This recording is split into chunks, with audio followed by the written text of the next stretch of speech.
Okay, so here are two brand new engine mounts. Reason that we're going to mess with them is just because there is just a little bit more movement than I would like. I know it's a brand new part, and I know other people have commented that they're not quite as firm an engine mount as they might like. So all we're going to do is inject some pretty tough external black sealant into the little cavity that exists around the edge here, just to fill and firm up the edges a little bit. Now, I'm not suggesting anyone else does this, but I'm going to do it for myself. So it's not a recommendation, purely me just showing you what I'm doing.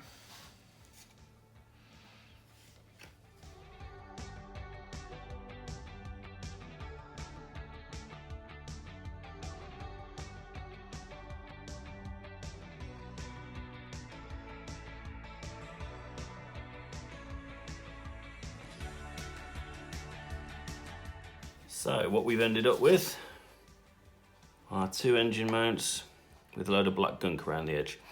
I'm just going to smooth off some of it.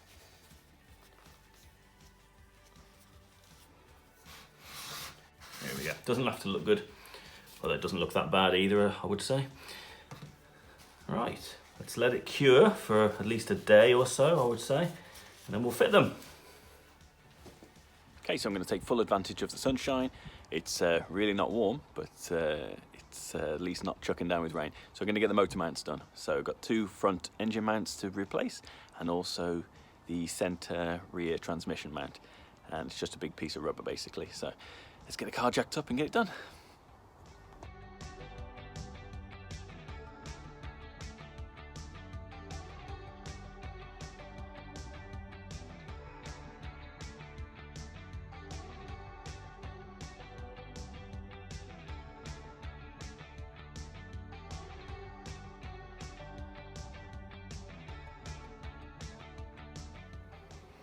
Okay, so I've opened the hood, but I don't think I'm actually going to have to remove any of the gumph here. I'll just point you down to be able to see the engine mounts, or one of them anyway. This one's nice and easy to get to. There she is. There's one, and the other one's on the other side. So that's e-Torx socket there, that sideways one. We need to get on him and remove him. I'm just going to show you underneath.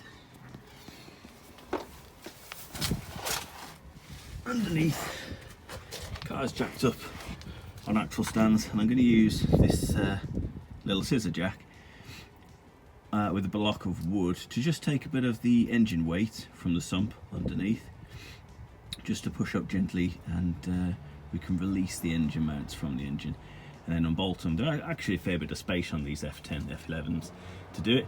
And then just coming back a little bit, this little cross member that you see here is housing the transmission mount.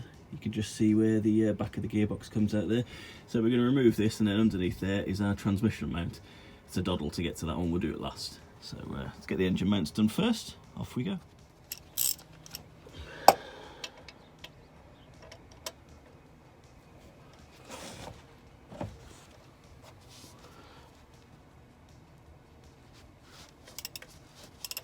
There we go, wasn't too hard.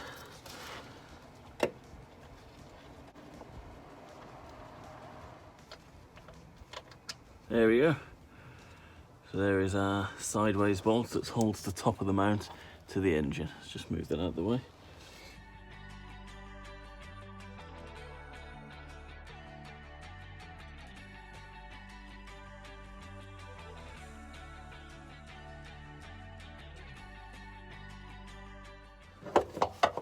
Yes! Engine mount is out!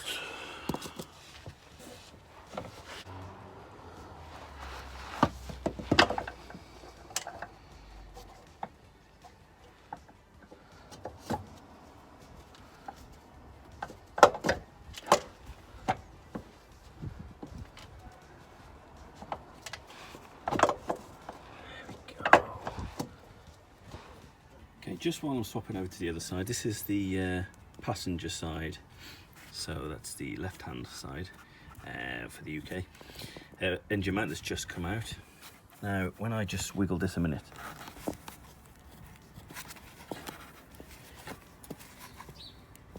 you can feel there is a lot more movement than there should be. Obviously, I've modified my engine mount to make it a little stiffer anyway.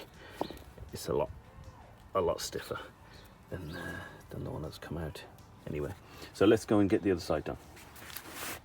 Okay, just want to show you, this is the engine mount on the more tricky side. So this is the right-hand forward-facing side. That's the engine mount here. As you can see, it's all engines lifted up so that the mount receiver is just above it there, look. We might need to raise it a bit more to actually get the mount out, but we're going to come underneath here and look for the bolts like that one there. There's 3 of them, and we're going to get them undone and get that engine mount out and then get it replaced real quick.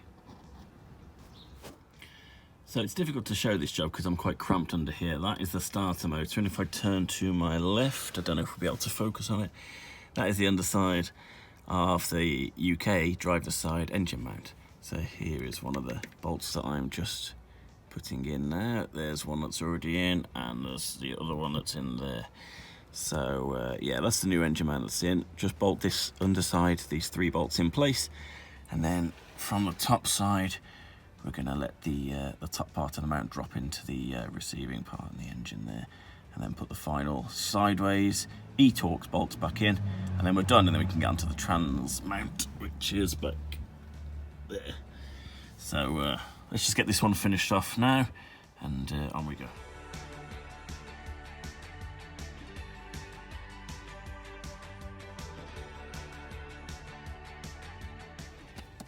Okay, this is what we're looking at now. Now, are we super lucky? Is it the same size bolt? Yeah, it's a 13mm. Right, so we're going to need to take the weight of the transmission back here. So we're going to put a piece of timber across the back, of the transmission here. Remember, this is a plastic filter pan. So spread the weight just across with a piece of timber, and we're just going to take the weight. We're not going to really push it up too much. We're just going to support the weight so as we can get this cross member off here. Okay, so I want to put this guy here really, and I think it might be better to put it that way. There we go, just like that. There we go. That should be enough to keep us solid for now. We can get this cross member off.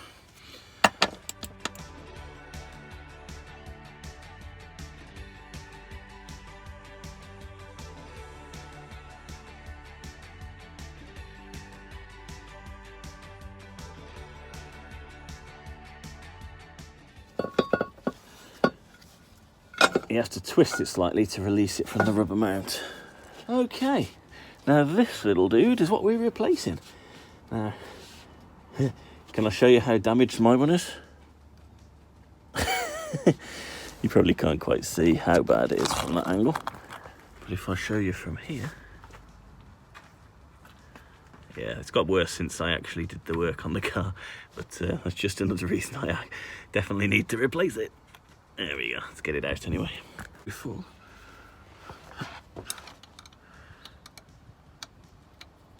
That is 13. I don't know what I was doing before. So, yeah. I'm going to pull this way. There we go.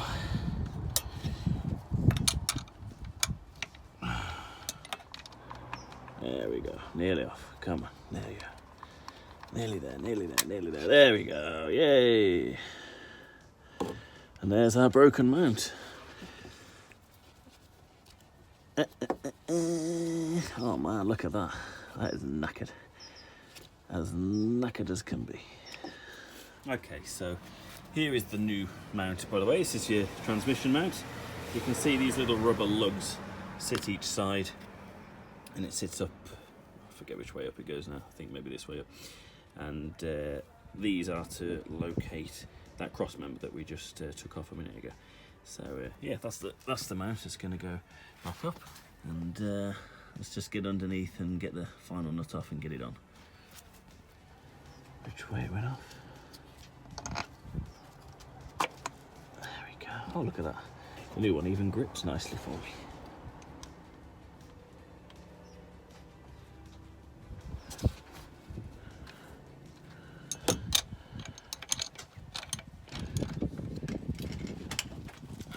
Go. There's one. Now at this point it might be an idea to just drop the height down a little bit to allow us to get this rubber cross member back located, and then we can just raise it back up again to bolt it up.